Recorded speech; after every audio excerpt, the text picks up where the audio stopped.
Bismillahirrahmanirrahim. Assalamualaikum warahmatullahi wabarakatuh. Kembali lagi bersama saya di Paradigma 45, sahabat Paradigma 45 sebangsa setanah air. Semoga kita semua senantiasa diberikan kesehatan Allah Subhanahu wa taala untuk senantiasa menjaga negara kesatuan Republik Indonesia.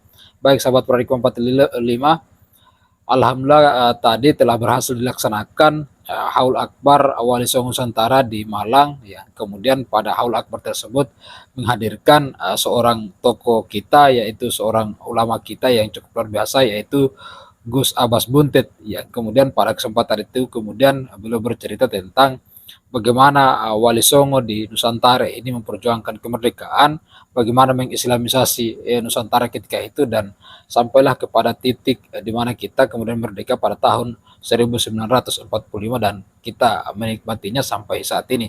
Lalu kemudian pada kesempatan yang sama Gus Abbas Buntet juga bercerita tentang orang-orang yang kemudian tidak bertanggung jawab ini, yang hari ini juga ingin bahkan memboikot kegiatan yang akan dilaksanakan di Malang ini, yang kemudian akan menghadirkan Gus Abbas Buntet.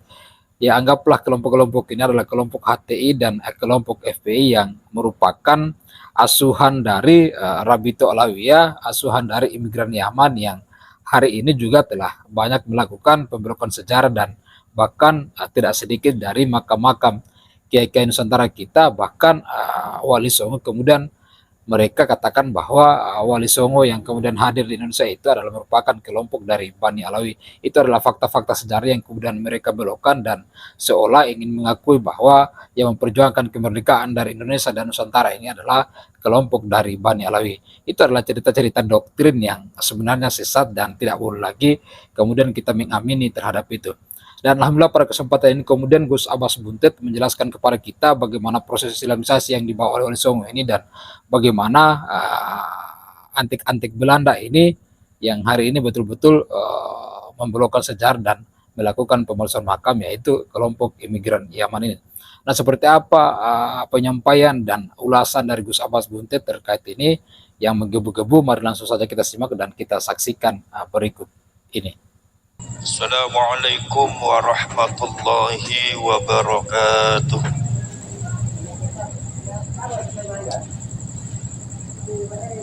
Bismillahirrahmanirrahim. Hamdan wa syukran lillah. Wa salatan wa salaman ala sayyidina Rasulillah Muhammad ibn Abdillah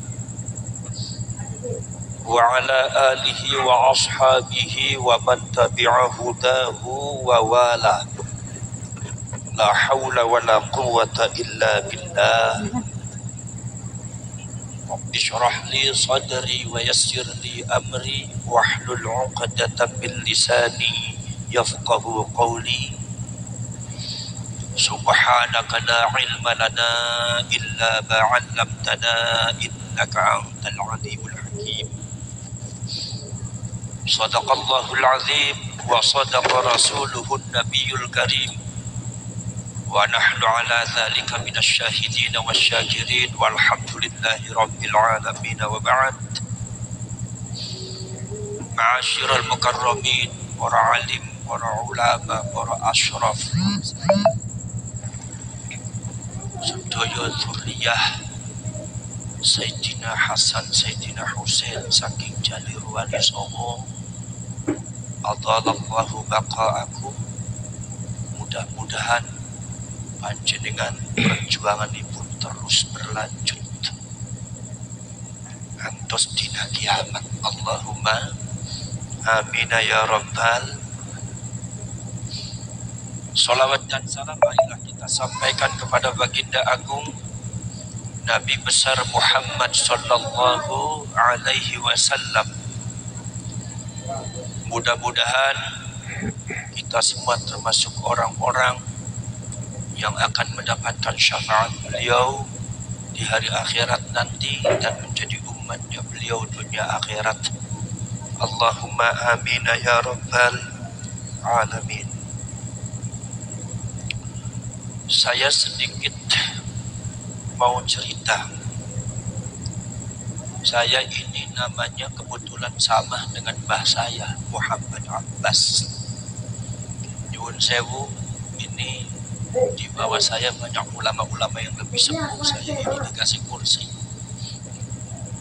Saya bukan berarti kurang sono, tapi saya mau duduk di kursi untuk menunjukkan bahwa saya tidak mau rebutan kursi politik. Cukup kursi pengajian aja buat saya. Saya ini diberi nama Muhammad Abbas. Saya dapat cerita dari abah saya bahwasanya Pak Abbas dulu pernah pesan bahwasanya cucu saya harus ada yang namanya Muhammad Abbas dan dipanggilnya harus Abbas, tidak boleh yang lain. Ini satu misteri. Begitu anak cucunya lahir, kalau diberi nama Muhammad Abbas pasti sakit dan mau meninggal. Singkat cerita, saya dilahirkan oleh abah saya dikasih nama Muhammad bin Yakhshi. Itu diambil dari catatan ilmu falak. Tiba-tiba mbah saya, Mbah Mustahdi Abbas, mengatakan sama abah saya, Fuad, abah ini tadi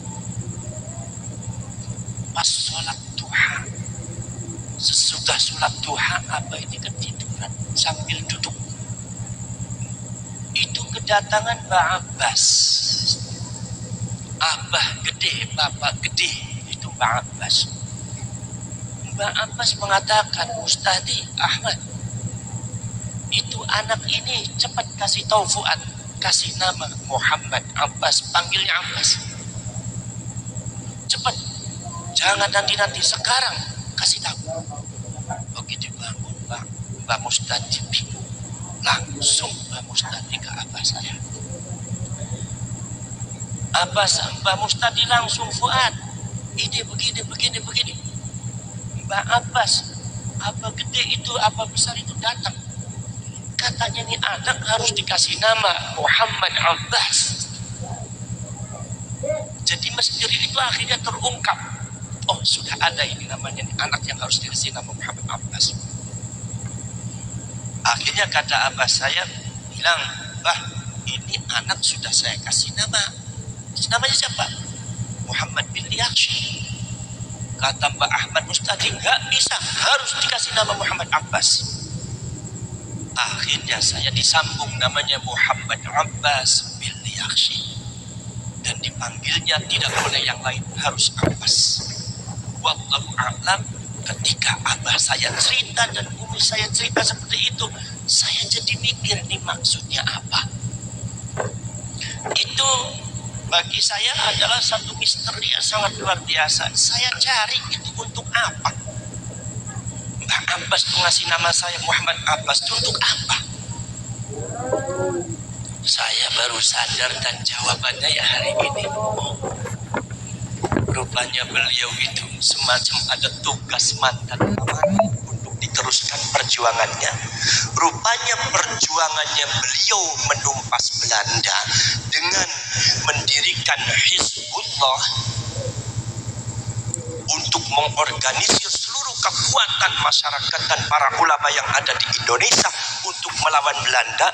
Ternyata perjuangan beliau belum selesai dan ternyata di Indonesia masih ada sisa dan antek-antek Belanda yang harus kita bereskan. Maka ini harus diteruskan sama cucu saya. Dari situ saya baru mangkut-mangkut, oh ini maksudnya. Alhamdulillah.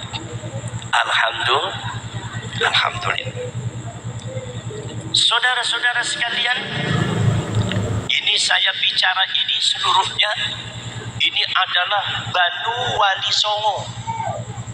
Dari Sunan Ampel, Sunan Giri, Sunan Derajat, Sunan Kudus, Sunan Muria, Sunan Bonang sampai Sunan Gunung Jati, Sunan Kalijogo. Ini kumpul semua ada di sini. Ini ibarat adalah reuni keluarga. Ini adalah ibarat merupakan sesuatu musyawarah keluarga untuk kembali menyusun sebuah kekuatan, yaitu kekuatan daripada dakwah Wali Songo. Kalau kita bicara Wali Songo, saudara-saudara sekalian, Yang Anda ketahui bahwa Wali Songo ini tidak bisa disebut Habib. Wali Songo ini bukan Habib. Kalau ada habaib yang mencangkokkan Wali Songo itu adalah Habib, ada dua alternatif. Nomor satu pencangkokan nasab, nomor dua adalah antek daripada Belanda. Wali Songo ini adalah berasal dari Hijaz, karena baginda Rasulullah SAW itu hidupnya di Hijaz. Makanya saya sering mengatakan antara Habib dengan Wali Songo beda. Habaib itu dari Yaman. Habaib itu dari Yaman. Tidak ada kaitannya sama sekali dengan Dzurriyyatur Rasul. Tidak ada kaitannya sama sekali dengan Ahlu Baitir Rasul. Kalau mereka mengatasnamakan Ahlu Baitir Rasul, mereka harus bertanggung jawab di depan Allah nanti di akhirat. Nasabnya tidak pernah tersambung. Kalau Wali Songo ini, anak keturunannya memang nasabnya tersambung ke Dzurriyyatur Rasul, ke Ahlu Baitir Rasul, dari Sayyidina Hasan dan dari Sayyidina Husain. Cuma bedanya apa? Bedanya para syarif, para sayyid dari Hijaz itu datang ke Indonesia. Profesor Dr. Snuk Hogronya mengatakan Islamisasi yang ada di Indonesia itu adalah pekerjaan daripada, itu adalah merupakan gerakan Arab. Kalau gerakan Arab itu bukan para habaib. Kenapa? Karena secara genetika, menurut para pakar genetika, habaib dari Hadramaut itu darah Arabnya hanya 3%. Yang lainnya bukan darah Arab. Ada yang Bangladesh dan kebanyakan adalah darah genetika Yahudi. Jadi tidak Arab. Kalau mereka Arab tidak bisa disebut Arab, apalagi disebut sebagai Ahlul Bait. Karena Ahlul Bait seluruhnya dari Justru panjenengan inilah keturunan Banu Wali Songo inilah. Beliau itulah, kalian semua adalah bangsa Arab, bangsa Quraisy.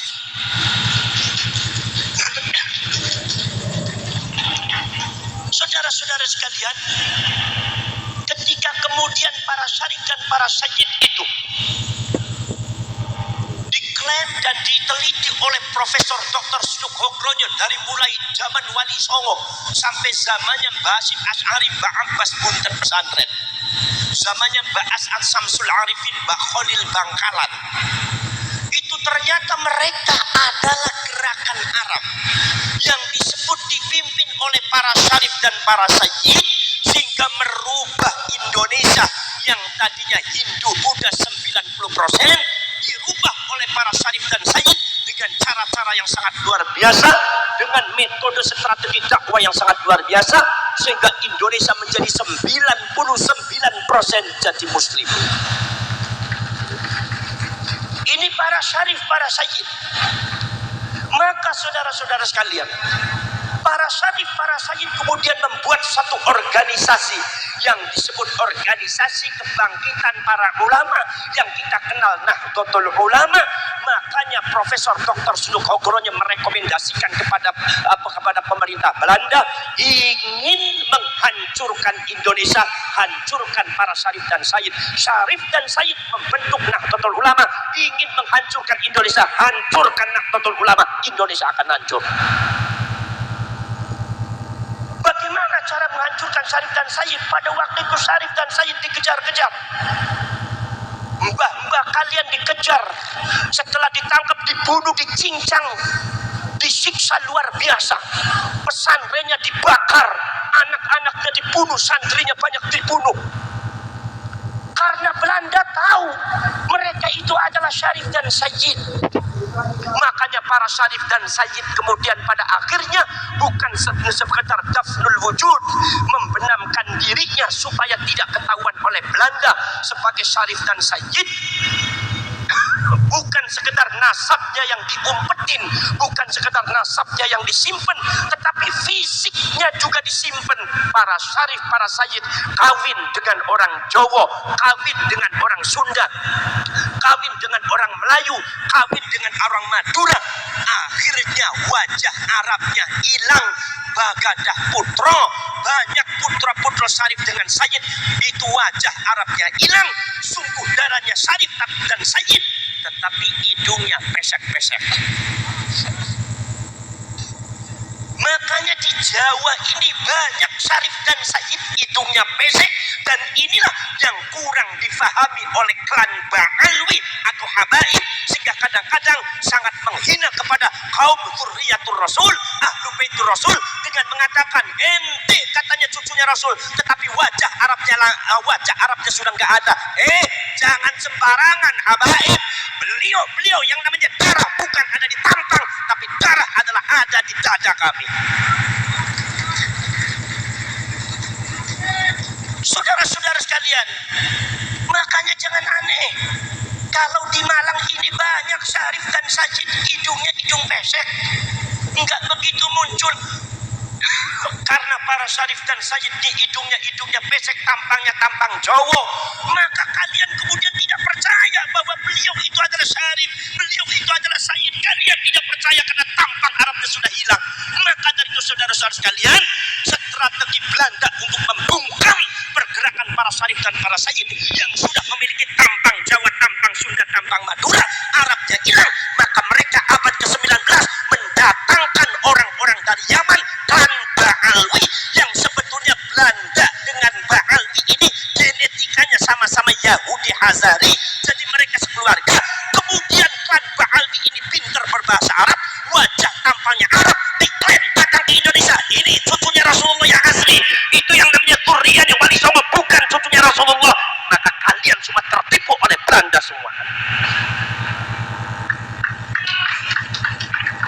Laras apa buatan? Lah ini saudara-saudara sekalian, sampai detik ini di Malang ini banyak orang-orang yang percaya kalau yang namanya klan Ba'alwi itu adalah dzurriyyatur Rasul, sementara Wali Songo dianggapnya adalah dzurriyyah palsu. Ini adalah sesat dan menyesatkan, dan ini adalah salah satu antek-antek daripada Belanda.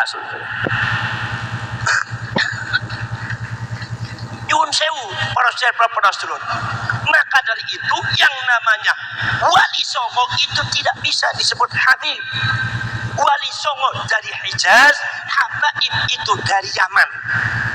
Wali Songo dari Hijaz, dari Sayyidina Hasan disebut Sayyid, dari Sayyidina Husain disebut Syarif.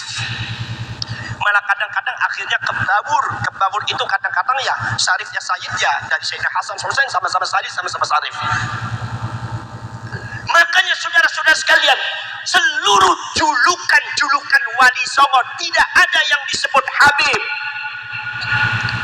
Sunan Ampel disebutnya Sayyid Rahmatullah, Sayyid bukan Habib. Betul? Punya bapak namanya siapa? Namanya adalah Sayyid Ibrahim Asmorokondi, As-Samarkondi juga Sayyid. Kemudian juga punya bapak Maulana Al-Maghribi, Maulana As-Sayyid, itu juga beliau Sayyid bukan Habib. Al-Maghribi Maroko, bukan Al-Yamani, bukan Al-Hadrami, tapi Al-Maghribi Maroko. Ini menunjukkan bahwa Wali Songo tidak ada yang datang dari Yaman, tidak ada. Cuma kadang-kadang nih habaib direse-rese. Wali Songo dari Yaman, dasmu gundul. Emang Yamannya sehebat apa?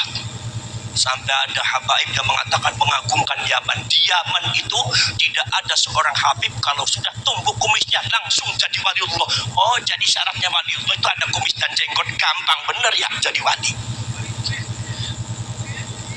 Kata orang Malang bilang itu namanya wali kumis, go saya bener.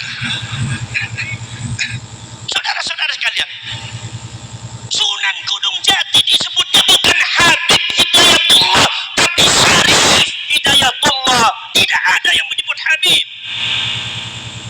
Jadi kalau seumpama Anda mengatakan yang namanya Wali Songo itu Habib, maka Anda sudah keluar dari jalur kekancingan para syarif dan sayyid, karena sejarahnya demikian. siap. Jadi jangan suka ngaco. Ini saya biar lagi agak sakit juga datang ke sini karena apa? Karena ini semuanya Wali Songo semua. Saya harus datang sini.